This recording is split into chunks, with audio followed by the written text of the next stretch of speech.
With how many good adaptations we've been getting recently, it's hard to remember a time where every video game adaptation would be the worst thing imaginable. But back in the day, video games were still so new that they were only seen as for nerds and children. And out-of-touch Hollywood executives who didn't know anything about video games thought they could get by on making the bare minimum of a movie on name recognition alone. But it seems like we're seeing more and more people making movies that are actually fans of the games they're adapting from. Were you excited to play Bowser?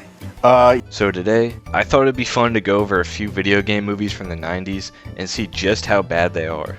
So without any more yapping, let's get into it. Super Mario Bros. Not that one. I wish. Nope, we're looking at the 1999 masterpiece. And you know what they say about little girls, don't you? They say they never forget the first time they kissed by a lizard.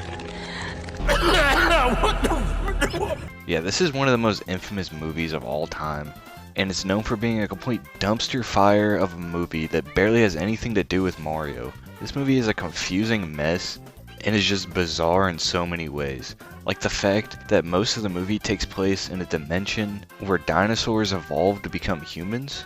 And that's just scratching the surface of what the hell is in this movie. I'm just gonna go ahead and list off some of the characters for you. You got Mario, who's just perpetually confused throughout the entire movie. Hey, what is this? All right, what is this? What was that? What's that? Who sent you? Why? Which way? Then you got Luigi, who's basically the main character, and Mario just kind of follows him around the whole movie. Luigi's main goal is to rescue Princess Daisy. Daisy completely replaces Peach, who doesn't even appear in this movie at all for some reason. And then you got Bowser, whose name is just Koopa in this movie. I don't think anyone calls him Bowser at all. His main plan is to merge the two dimensions and de-evolve humans back into monkeys. Monkey! And then you got Iggy and Spike, who are the most unfunny duo ever. 0 for 5, 0 for 5. What percent is that? I don't know. Let me think. I don't know. Halfway through the movie, they become smart, Quite an agreeable transmogrification. More like a transfiguration. and then they're revealed to be good guys, and then they just never show up in the movie again. Toad's also kind of in this movie. He gets turned into a Goomba, or whatever that is. Goomba, fuck you! And then of course, you got Yoshi. Whenever you look up the cast of this movie on Google, for some reason it comes up with Luigi, Mario, Bowser, and Prostitute. I don't know why, but I just thought you guys needed to know this. I don't want to spend too much longer talking about this movie since it's been completely beaten to death. This is one of the weirdest movie experiences I've ever had. Also, this movie predicted 9/11. Next movie, Street Fighter. This might be a movie you didn't even know existed, because I've barely heard anything about it. This is yet another video game movie that's so afraid to adapt anything from the game. Barely any of the characters look how they should, with some of them getting a costume that almost looks right, but them just going out of their way for some reason to make it look wrong. They can't even get Ryu's name pronunciation right, Ryu! which is always a sign of a bad adaptation. My name is Zong. Nothing in this movie really makes it a Street Fighter movie. This is basically just a generic action movie with Street Fighter characters slapped onto it. If you change the names of the characters and some of their designs, you would not even be able to tell this is a Street Fighter movie. Like Guile, the most American character ever, has a Belgian accent. Then he's got to know where Bison is hiding.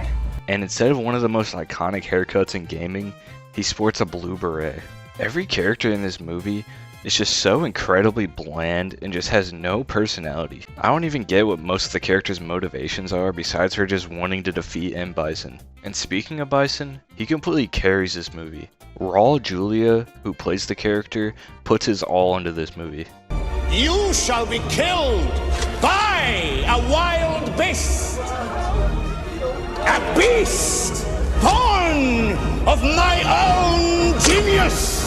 He's the only character that stands out and actually looks like how he does in the games. I think he perfectly portrays the character and completely overshadows every other character in this movie. Street Fighter isn't even the so bad it's good kind of movie, it's just kind of boring and completely forgettable. Ryu and Ken kind of get sidelined in this movie. What are you, nuts? To focus more on the boring military soldier Guile. They actually made another live action Street Fighter movie in 2009, called Street Fighter: The Legend of Chun-Li, and it somehow looks even worse in this one. But I think I'll save that one for another day. It's just disappointing for such an iconic franchise that these are the movies that fans get. Apparently there is a new one in the making, and hopefully it's good. It's gotta be better than this one, because there's nowhere to go but up from here. Well, actually, you can get a lot worse. Which brings me to my last movie.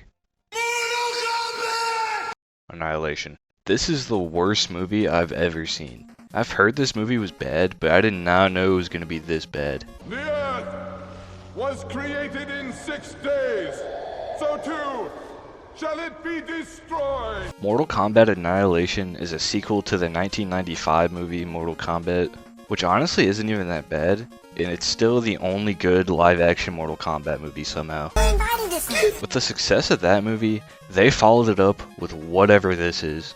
Absolutely nothing makes sense in this movie. Shit is just constantly happening for no real reason. Characters just go from place to place, fighting with barely any plot holding it together. This movie is just filled with bad acting. It's a trap, Lou. Leave. Terrible line deliveries. You're alive. Too bad. You will die. And just bizarre scenes.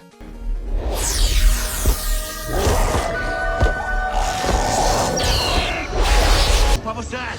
I'm gonna explain a scene, and you try to tell me if it makes any sense at all. So Sonya and Jax are wandering in the middle of nowhere and just start arguing for no reason. Then Jax walks off, still yelling at her. I need you to retro. I ain't got no toilet tissue. I got metal things on my hands. Sonya Blade. Melina appears out of nowhere and she starts wrestling Sonya in the mud. Sonya defeats her, and then a statue turns into a dragon. Jax just spawns in, starts beating the shit out of the dragon, punches it into the ground. Then an army shows up over the hills, and Sonya and Jax run away. And then the scene never gets brought up again. I don't even think the actors gave a shit about this movie. You know this dude? Yeah, Is that Jax? yeah, Are you from the city? yeah. Considering Lyndon Ashby, who played Johnny Cage in the first movie, thought the script was so bad he didn't want to return, so in this movie they recasted him and killed him off within the first 5 minutes. So many characters in this movie just show up, fight someone, and then disappear never to be seen again. Like Nightwolf, Smoke, Cyrax, Melina, and even Scorpion and Sub-Zero only appear for a few minutes in the whole movie. It is just baffling to me how this movie got made. It is a complete incoherent mess of a movie. Barely even a movie. I think the writers had no real idea what to do with the sequel, that they just jam-packed a bunch of half-baked ideas together hoping no one would notice. Mix that with a million fight scenes and the worst special effects you've ever seen in your life, and you've got the recipe for this beautiful disaster of a movie. But what do you think?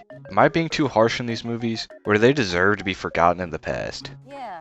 Let me know down in the comments. And as always, make sure to leave a like and subscribe. And I might make a part 2.